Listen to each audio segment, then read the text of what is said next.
Fala, gente bonita, o pessoal não tão bem afeiçoado, também pode ficar muito à vontade. Aqui quem fala é o professor Igor Ferreira, esse é o Questão de História. E nessa aulinha de hoje falaremos um pouquinho sobre esse importante pensador florentino, chamado Nicolau Maquiavel. Para você se situar em termos de organização dos seus estudos históricos, o Nicolau Maquiavel ele geralmente está inserido em aulas, como a aula de Renascimento, assim como na aula de teóricos absolutistas. Isto porque ele é um pensador que está inserido dentro desse contexto de produção renascentista e a sua própria obra tem elementos renascentistas, assim como ele também é um pensador que produz argumentos que sustentam a lógica de legitimidade, portanto, de que é válido ter um governo, um Estado centralizado na mão de um monarca. Então é por isso que geralmente ele é abordado nessas aulas, seja a aula de Renascimento, seja a aula de teóricos do absolutismo, porque a produção dele se insere bem dentro desse universo. Bom, conforme a gente pode ver, ele nasceu em 1459 e morreu em 1527. Então ele viveu entre aí os séculos XV e XVI e exatamente nessa fase de mudanças intelectuais muito fortes na Europa e em especial ali pensando em termos de berço do Renascimento na Itália. Como ele é um homem florentino, ele viveu de perto todas essas mudanças, né? Ele circulou nesse universo da Península Itálica dentro de um contexto de profundas reflexões intelectuais. Reflexões essas que visavam contestar, por exemplo, os paradigmas, os padrões intelectuais do tempo, suscitar novas formas de arte ou de retomada de formas de arte clássicas, como a gente sabe, que é a greco-romana, questionar o lugar do homem no mundo, né? Reconhecer qual é o papel do homem na experiência histórica, e aí nesse sentido, tanto reconhecendo que pode haver um Deus ou talvez não haja, mas de um modo ou de outro, não há dúvidas de que o homem existe, de que o homem age e que ele tem um lugar nessa existência. Então Maquiavel está pensando o lugar do homem e do governo dentro desse contexto. Então a obra dele vai ser muito, obviamente, afetada por essa intelectualidade deste período. O livro principal dele, que a gente geralmente estuda, né, pontua, é o livro que eu vou colocar ali debaixo da fotinho dele, a obra central é O Príncipe, beleza? Não confundir com O Pequeno Príncipe, pessoal, que é um livro totalmente diferente, legal? O Príncipe, cuja função é ser uma espécie de um tratado sobre a conduta do governante. Como o governante, como soberano, deve conduzir o poder para que as coisas possam ir bem no seu governo, ou pelo menos bem, segundo um certo princípio de soberania monárquica. Ou seja, Maquiavel está escrevendo, muito direcionando a ideia de que os monarcas têm que tomar certas atitudes para conseguir fazer a vida funcionar. Legal? Então a gente poderia ver, talvez, assim com algum esforço, essa obra, O Príncipe, como uma espécie de manual, né? Onde ele vai orientar, vai oferecer lições, mostrando como é que o monarca deve agir para conseguir sustentar o seu poder. Beleza? Bom, a gente vai ver agora alguns trechinhos da obra dele para compreender alguns dos seus argumentos, das suas ideias centrais. Eu quero deixar claro aqui que essa aula não visa esgotar por completo a obra de Maquiavel. Não é a proposta. É realmente dar um olhar panorâmico sobre o que ele está propondo e entender por que ele é um cara tão central dentro desse contexto político. Inclusive, sendo visto por muitos assim como um dos pais da ciência política, ou o próprio pai da ciência política. Bom, vamos lá. Olha esse trecho da obra dele. Ele vai discutir sobre a questão do poder do governante e em quais bases esse poder deve estar sustentado. Ou seja, se vale mais esse governante ser amado ou ser temido pelo seu povo. E ele vai lançar essa tese aqui, né? Ele diz assim: nasce daqui uma questão. Se vale mais ser amado que temido ou temido que amado? Responda-se que ambas as coisas seriam de desejar. Ou seja, o ideal seria que o monarca tivesse as duas coisas, né? Que ele fosse amado e temido ao mesmo tempo. Mas aí Maquiavel continua. Mas porque é difícil juntá-las, é muito mais seguro ser temido que amado quando haja de faltar uma das duas. Ou seja, qual é o argumento dele? Como é muito difícil ser igualmente temido e amado pelo seu povo, é mais seguro ser temido que amado, porque quando se é temido, o seu governo talvez ele se sustente melhor, ele se estruture melhor, ele consiga resistir, por exemplo, àqueles que querem insurgir-se contra a ordem estabelecida. E aí ele vai continuar o argumento dele.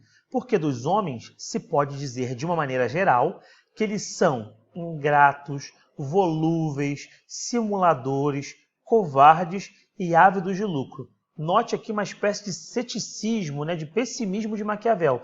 Então ele entende que os homens, de um modo geral, são ingratos, são volúveis, ou seja, suas opiniões elas variam muito, eles não têm estabilidade, eles são instáveis, portanto, são simuladores, são covardes, ávidos de lucro, buscam sempre o seu próprio interesse. E quanto eles fazem bem, são inteiramente teus. Oferecem-te o sangue, os bens, a vida e os filhos, quando, como acima disse, o perigo está longe. Mas quando ele chega, revoltam-se. Ou seja, Maquiavel está dizendo que, olha só, você que está lendo esse livro, se você é um sujeito de autoridade, saiba o seguinte, as pessoas elas vão te amar enquanto você atendê-las, mas no dia que você pisar fora, elas vão passar você adiante, elas não querem mais a sua companhia. Então, os homens são muito simuladores, são muito autocentrados, são muito ligados nos seus próprios interesses. E é por este motivo que é muito mais seguro um monarca ser temido que amado. Se tiver que faltar uma das duas coisas, escolha ser temido, porque isso traz mais segurança, mais estabilidade para o monarca. E aí, nesse caso, a gente poderia contestar, poxa, mas isso é positivo, é negativo? O que você acha, professor? Galera, aqui a gente está expressando qual é o pensamento dele. A gente não precisa concordar necessariamente, tá? É como ele está endereçando as suas ideias aqui nesse contexto. Bom, outra coisa que ele fala bem interessante aqui, para mostrar bem como ele é um homem do Renascimento, como o pensamento dele é muito desse homem do Renascimento, que vê a humanidade, o homem, a humanidade, o sentido de humanidade, num lugar muito central da experiência histórica. Olha o que ele diz. Não ignoro a opinião antiga e muito difundida de que o que acontece no mundo é decidido por Deus e pelo acaso. Essa opinião é muito aceita em nossos dias, devido às grandes transformações ocorridas e que ocorrem diariamente, as quais escapam à conjectura humana. Ou seja, ele não ignora, ele não faz pouco caso de uma opinião de que o que acontece na vida pode ser, sim, decidido por Deus ou pelo acaso, ou seja, por algo que escapa à capacidade de ação humana, E ele sustenta essa ideia porque é visível, quer dizer, é concreto que todo dia acontecem coisas, há transformações que acontecem que escapam à conjectura humana, ou seja, coisas que ocorrem no dia a dia que não são controladas pelo homem. Ou seja, falar que o homem controla tudo seria uma grande ilusão. É isso que ele está falando, ele concorda com isso. Não obstante, para não ignorar inteiramente o nosso livre-arbítrio, ou seja, olha só, até concordo, mas, assim, no entanto, contudo, assim, eu acho importante destacar, é isso que ele está falando, que não dá para ignorar por completo o livre-arbítrio, ou seja, o homem sim faz escolhas. Então, para não ignorar por completo que o homem também faz escolhas, embora muitas coisas ele não possa escolher, creio, e aí vem a última parte, creio que se pode aceitar que a sorte decida metade dos nossos atos, mas o livre-arbítrio nos permite o controle sobre a outra metade. O que ele está falando? Olha só, pessoal, beleza. Talvez Deus ou o acaso controle metade de tudo que acontece. Mas vamos ser sinceros, tem uma parte que é nossa, tem uma outra metade que é do homem, depende do homem. Ou seja, ele está dando força para o poder de intervenção humano. E isso é muito típico do Renascimento, porque o Renascimento é muito antropocêntrico, Ele coloca o homem como gestor e como principal interventor das relações, O homem, ele determina as coisas, ele é muito ativo. Então ele está dando esse olhar de reconhecimento do papel do homem. Beleza, o homem não controla tudo, mas sejamos sinceros, o homem controla muito. E isso faz muito sentido na obra de Maquiavel, porque se Maquiavel está dando orientações políticas, ele está tentando mostrar como é que a política acontece e como o monarca deve agir, ele precisa crer que as decisões do monarca podem realmente gerar interferências. E o último texto que eu marquei aqui para a gente poder ver, são textos esses que aparecem muito em provas, tá, pessoal? Por isso que eu escolhi esses textos.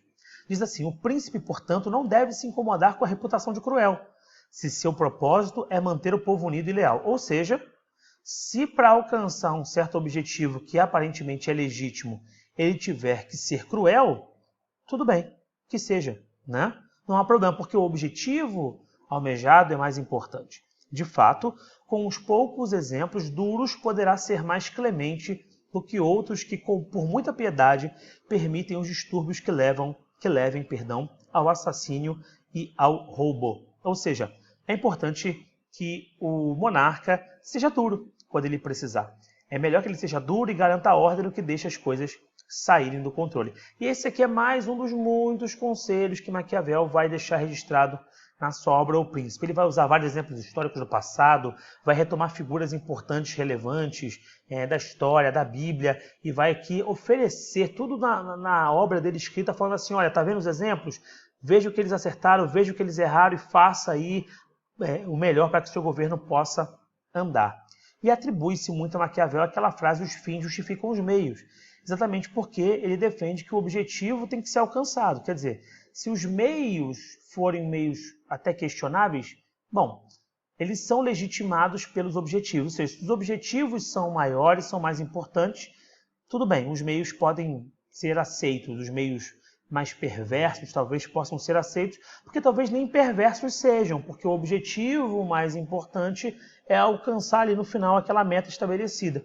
Então, assim, isso é muito importante para a obra de Maquiavel. E é por isso que atribui-se a ele essa ideia de os fins justificam os meios.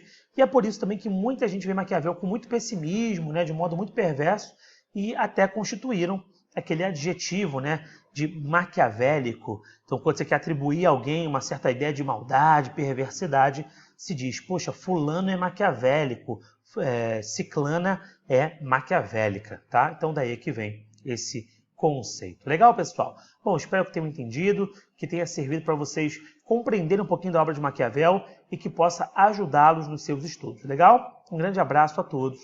A gente se vê em breve. Tchau, tchau.